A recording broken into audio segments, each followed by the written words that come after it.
سكنت في قلبي، سكنت في قلبي ومعرفش ازاي بنت اللذينة عملتها. لا وكمان قعدت وربعت وخدت راحتها على الآخر وكأنه بيتها. وأنا من خيبتي فتحت لها الباب ورحبت بيها، وكمان قفلت عليها وخبيتها. هتسألني فين امتى والطريقة اللي معايا اتبعتها؟ هقول لك معرفش، بس تقريبا كده انا حبيتها لما حسيتها تبقى لي الامان لو الزمن جه عليا. لما شفت في عينيها كم من الحنان من احتياجي له بكى عينيا.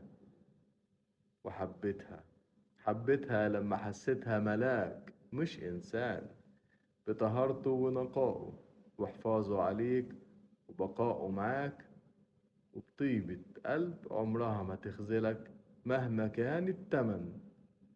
واللي حسبته لقيته واللي حسبته لقيته حب وحنان، طيبة وأمان، أكتر من اللي تمنيته، أكتر من اللي تمنيته وتوقعت أن يجود بيه عليا الزمن.